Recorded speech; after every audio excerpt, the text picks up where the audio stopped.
चलिए, बिना किसी देरी के आज के इस दिलचस्प विश्लेषण की शुरुआत करते हैं।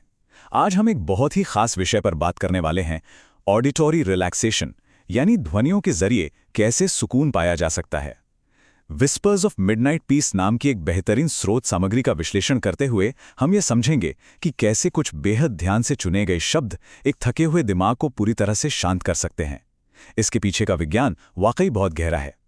ये सिर्फ शब्द नहीं है, बल्कि दिमाग को शांत करने की एक बेहद असरदार तकनीक है। अब जरा इस बात पर गौर कीजिए, अगर मन थका हुआ है। स्रोत सामग्री इसी वाक्य से शुरू होती है और सच कहें तो ये तुरंत ही एक बहुत गहरा भावनात्मक जुड़ाव बना लेती है। आज की इस भागदौड़ भरी जिंदगी में मानसिक थकान और लगातार दौड़ते विचार, ये तो जैसे आम बात हो गई है ना। यहां किसी को जज नहीं किया जा रहा है, बल्कि सिर्फ उस मानसिक स्थिति को स्वीकार किया गया है जिससे हम सभी कभी ना कभी गुजरते ही हैं। तो हमारा पहला भाग है थकान का बोझ।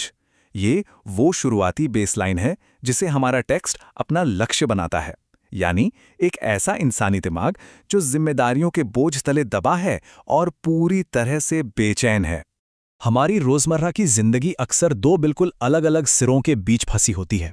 एक तरफ है दिन भर की वो भयानक भागदौड़ और दिमाग में लगातार चलने वाले हजारों विचार, और दूसरी तरफ हमारा अंतिम लक्ष्य, यानी पूर्ण शांति और सुकून।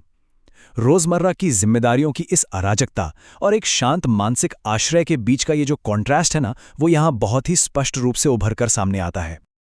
और ठीक यहीं पर हमें एक बहुत ही स्पष्ट मनोवैज्ञानिक संकेत, या कहें तो इंस्ट्रक्शन मिलता है। अब सब कुछ देर के लिए भूल जाइए और इस आरामदायक यात्रा का हिस्सा बन जाइए। ये दिमाग को जानबूझकर दिन भर की घटनाओं से खुद को अलग करने का एक बेहद नरम लेकिन बहुत ही प्रभावशाली कमांड है। एक ऐसा सुरक्षित दायरा बनाया जा रहा है जहां दुनिया भर की फिक्र को दरवाजे के बाहर ही छोड़ देना होता है। आगे बढ़ते हैं दूसरे भाग की ओर, तनाव कम करने की सक्रिय तकनीकें। यहां से सिर्फ बातों से काम नहीं चलता, बल्कि तनाव कम करने के लिए शरीर को आराम की स्थिति में लाने की एक ठोस और व्यावहारिक प्रक्रिया शुरू होती है। यहां हमें एक बहुत ही स्पष्ट और एक्शन लेने लायक चेकलिस्ट मिलती है। सबसे पहले हेडफोन्स लगाना, आराम से लेटना, आंखें धीरे धीरे बंद करना और फिर एक गहरी सांस लेना। ये बाहरी तनावों से खुद को शारीरिक रूप से डिस्कनेक्ट करने के बहुत ही कारगर तरीके हैं। जरा सोचिए, हेडफोन्स दुनिया के शोर को रोक देते हैं, लेटने से शरीर का तनाव खत्म होता है, और गहरी सांस लेना तो हमारे नर्वस सिस्टम को शांत करने का एक सीधा बायोलॉजिकल स्विच है। और अगर मानसिक रूप से देखें तो क्या पीछे छूट रहा है? काम, लोग और आने वाला कल। इन खास तरह की चिंताओं को एक तरफ रखकर एक बिल्कुल सुरक्षित मानसिक वैक्यूम तैयार होता है। भविष्य की चिंताओं को रोककर सक्रिय रूप से तनाव को कम करने का ये एक बेहतरीन तरीका है। ये हमें बताता है कि कम से कम अभी के लिए इन चीजों के बारे में चिंता ना करना बिल्कुल ठीक है। अब आते हैं तीसरे भाग पर, संवेदी बारिश का जादू। असल में यहीं से इस स्क्रिप्ट के मुख्य तंत्र, या कहें तो मैकेनिज्म की शुरुआत होती है, जहां पर्यावरण की कल्पना एक भटकते हुए मन को कैसे स्थिर करती है, ये देखने को मिलता है। हल्की हल्की बारिश हो रही है। यहाँ प्राकृतिक घटनाओं का बहुत ही खास तरीके से इस्तेमाल किया गया है। ये केवल बारिश नहीं है, ये एक कोमल, लगातार होने वाली प्राकृतिक घटना है। बारिश की ये आवाज़ इंसानी दिमाग के लिए एक तरह के वाइट नॉइज़ का काम करती है। ये एक सुरक्षा का एहसास दिलाती है और गहराई से ऑडिटरी रिलैक्सेशन को ट्रिगर करती है। और दिलचस्प बात यह है कि ये अनुभव सिर्फ सुनने तक ही सीमित नहीं है। चेहरे को छूती हुई ठंडी हवा और दूर धीरे धीरे हिलती हुई पेड़ों की पत्तियां, ये संवेदी विवरण स्पर्श और ध्वनि की नई परतें जोड़ देते हैं।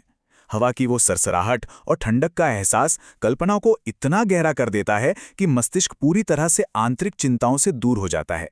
ये एक ऐसा माहौल बना देता है जहां मन अपने आप बिना किसी जोर जबरदस्ती के शांत होने लगता है। इस पूरी तकनीक का एक बड़ा ही सटीक नाम है गाइडेड ऑडिटरी एस्केपिज्म।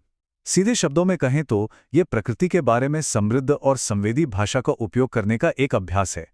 इसका मकसद हमारे ध्यान को अंदर की चिंताओं से हटाकर एक शांतिपूर्ण बाहरी कल्पना की ओर मोड़ना है। बारिश और हवा की एक काल्पनिक ध्वनियां हमारे भटकते हुए मन के लिए एक भारी लंगर का काम करती हैं, जो विचारों की तेज आंधी को थाम लेता है। अब हम पहुंचते हैं चौथे और अंतिम भाग पर, अंतिम शांतिपूर्ण स्थिति। यही इस पूरी यात्रा की असली मंजिल है, जहां लक्ष्य है पूर्ण शारीरिक और मानसिक विश्राम, शरीर और मन दोनों का पूरी तरह से शांत हो जाना। ये शारीरिक बदलाव बहुत ही स्पष्ट रूप से महसूस होने लगता है। शरीर आराम करने लगता है, आंखें भारी होने लगती हैं और मन एकदम शांत हो जाता है। ये एक शारीरिक प्रतिक्रिया है जो एक मानसिक कल्पना से पैदा हुई है। यहाँ हमारा शरीर पूरी तरह से उस काल्पनिक बारिश वाले वातावरण की शांति की नकल करने लगता है ना कमाल की बात? यहाँ एक बहुत ही दिलचस्प और चतुर विकल्प भी मौजूद है। ये स्रोत सामग्री वास्तव में एक साथ दो अलग अलग लक्ष्यों को साधती है। या तो खुद को नींद की गहराइयों में जाने दिया जा सकता है, या फिर सक्रिय रूप से तनाव को दूर करने के लिए इन ध्वनियों को बस महसूस किया जा सकता है। यह संवेदी अनुभव गहरी नींद के लिए या फिर जागते हुए ही पूरी तरह से शांत रहने के लिए दोनों ही तरह से बेहतरीन काम करता है। और फिर अंत में सब कुछ बस इस एक विचार पर आकर टिक जाता है, और इस पल में सिर्फ आराम है। ये टेक्स्ट में छुपे माइंडफुलनेस यानी सचेतनता का मुख्य दर्शन है। कोई बीता हुआ कल नहीं, कोई आने वाला कल नहीं, केवल और केवल वर्तमान क्षण में मौजूद रहना और उस गहरे ठहराव को महसूस करना। हम सब जानते हैं कि जिंदगी बहुत तेज भागती है, इसलिए बेहद ज़रूरी हो जाता है कि बीच बीच में रुका जाए, खुद को थोड़ा समय दिया जाए, शांति महसूस की जाए और चेहरे पर एक मुस्कान रखी जाए।